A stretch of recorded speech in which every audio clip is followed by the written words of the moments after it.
Hi, and welcome to Live Long, Live Well. I'm your host, Mark Maxwell. We're coming to you today from the beautiful beaches of Lake Michigan near South Haven.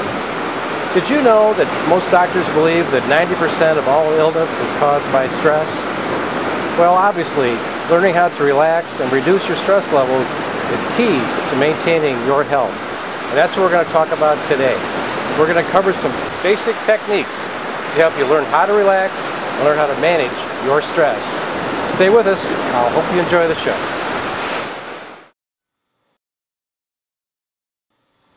Let's start with a few words about stress. Stress is a normal physical response that helps you gear up to meet challenges and is the body's way of protecting you. When your body senses or perceives a threat, your nervous system responds by releasing adrenaline, cortisol, and other stress hormones that increase your heart rate and blood pressure. These hormones also increase your strength, stamina, and focus to prepare you to either fight or flee from the situation you're in, a reaction called the stress response. Up to a certain point, the stress response will help you perform and be your best. When left unchecked, however, it has a cumulative effect that can seriously damage your health and your quality of life. Stress overload is the cause of most illnesses. If you feel overwhelmed by stress, or if you feel you can't turn off the switch of the stress response, see your doctor or mental health professional and get the help you need. There are many effective treatments available. Stress has external causes, such as major life changes, work, finances, and relationships. There are many internal causes too, such as negativity, pessimism, perfectionism, inability to accept uncertainty, and the inability to control intrusive thoughts. Internal causes can be more subtle, but they are generally self-generated, and they can be modified by managing stress. Stress management is all about learning how to control your response to stressful situations and by taking the time to relax your body and mind. It takes time, practice, and patience. Today, we are going to discuss some very basic techniques that could help you begin to reduce your everyday stress levels and help keep you calmer under pressure. One of the best ways to learn how to relax and manage your stress is to breathe in a proper manner. With each breath of air, we take in oxygen and release waste products through carbon dioxide. If you breathe improperly, you diminish the flow of these gases from your body, and it makes it harder for you to cope with stress. Did you know that improper breathing contributes to panic attacks, excess anxiety, depression, headaches, and fatigue? Improper breathing can sap you of your energy. If you begin to practice good breathing habits, you're going to enhance your physiological and physical well-being. One of the best ways to learn how to control your breathing and to learn how to relax is to practice deep breathing. To practice deep breathing, you should lie on your back with your knees bent, put your left hand over your chest and your right hand over your abdomen. The intent is to improve your breathing technique so that you're breathing more from your abdomen. You inhale slowly and deeply through your nose into your abdomen. You push up your hand as much as it feels comfortable. Your chest should move very little and only with your abdomen. Just breathe normally, naturally, and easily. Now when you feel at ease, inhale through your nose and exhale through your mouth, making a quiet, relaxing, whooshing sound as you blow gently out.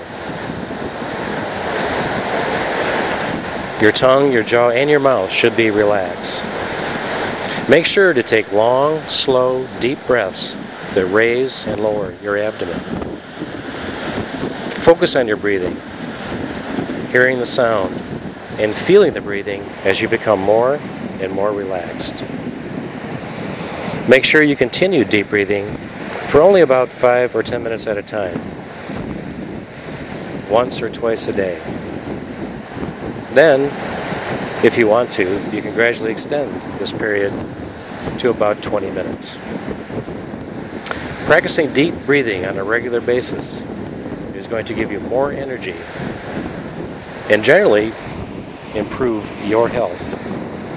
So make sure you take time every day to practice deep breathing. One of the best ways to manage stress and improve your overall well-being is to practice some form of meditation on a daily basis. There is a large body of research that has been conducted on meditation over the past 45 years, and it has been shown to have many positive effects. Here are some of them.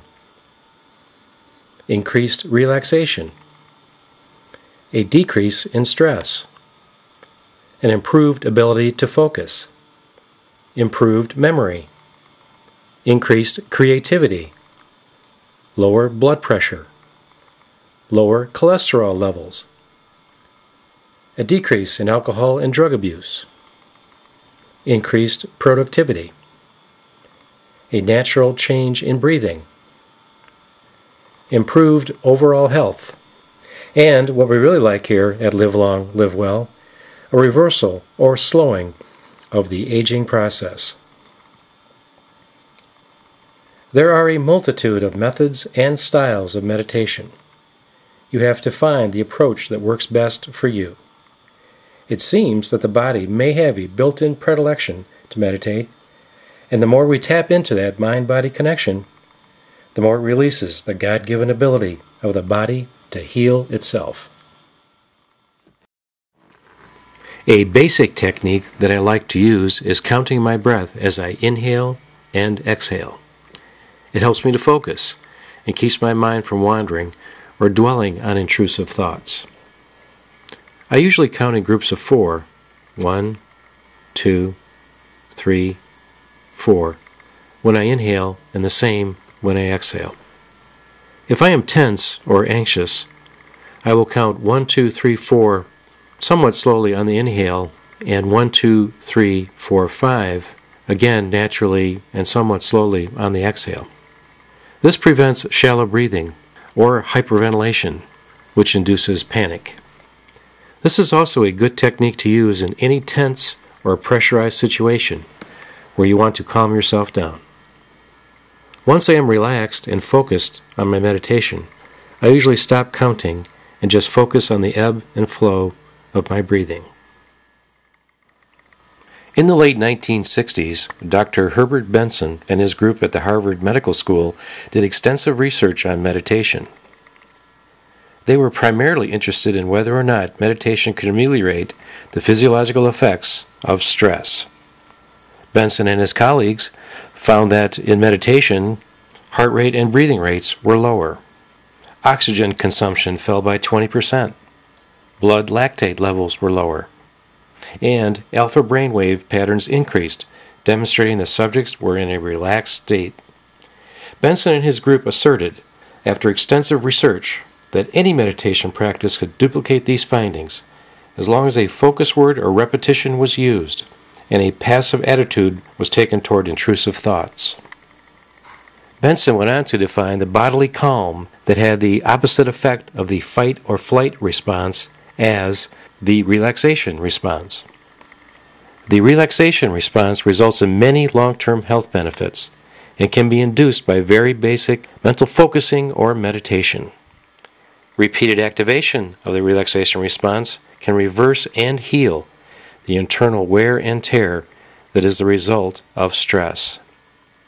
Eliciting the relaxation response reduces our oxygen consumption to levels lower than when we are sleeping and dramatically increases slow brainwave activity, and this type of brainwave activity is linked to pleasure and mood enhancement. Now, let's talk about how to elicit or evoke the relaxation response.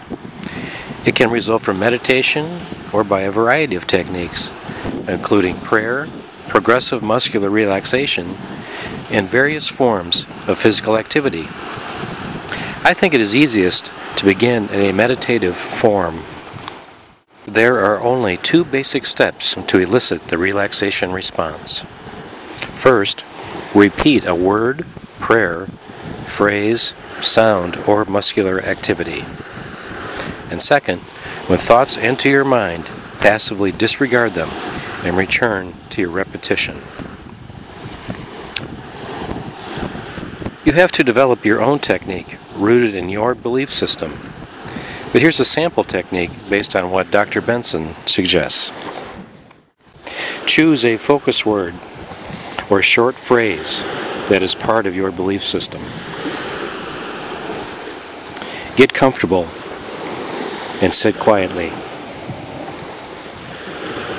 Make sure to close your eyes and relax your muscles. Breathe slowly and naturally. And while you are breathing, repeat your focus word silently to yourself as you exhale. Make sure to assume a passive attitude. When thoughts come to mind, simply passively watch them go away. Personally, I watch my intrusive thoughts get on a sailboat and sail away. Then, make sure you return to your repetition. Continue this for 10 to 20 minutes. When you are finished, do not get up immediately. Gather yourself for a minute or so.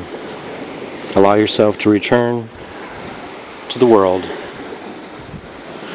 and slowly rise. If you practice this technique once or twice a day, over time, you should see a marked reduction in your levels of stress and anxiety. It was very difficult for me to clear my mind and relax at first. My mind would still like to race and jump from thought to thought. I use breath counting when I start my meditation to help me relax and ease into my meditation. It helps me declutter my mind. Over time, your ability to evoke the relaxation response improves, and you can maintain a relaxed state with less and less intrusive thoughts. Remember, it is not a contest, a race, or a final exam. Do not battle intrusive thoughts. Just see them and then let them go. A passive attitude is key to reaching and maintaining the relaxation response. So remember, engaging in deep breathing exercises and practicing some type of mental focusing or meditation that evokes the relaxation response may help reduce and or reverse the adverse effects of stress. Make sure to check out the research of Dr. Herbert Benson. In his book, Timeless Healing, The Power and Biology of Belief, Dr. Benson states that his scientific studies have conclusively shown that we are actually wired to believe, to have faith, and that we are nourished and healed by prayer and other exercises of belief. Believing in God and believing in things that are good, well, that's good medicine for us. I'm Mark Maxwell, and for Live Long, Live Well, we'll see you next time.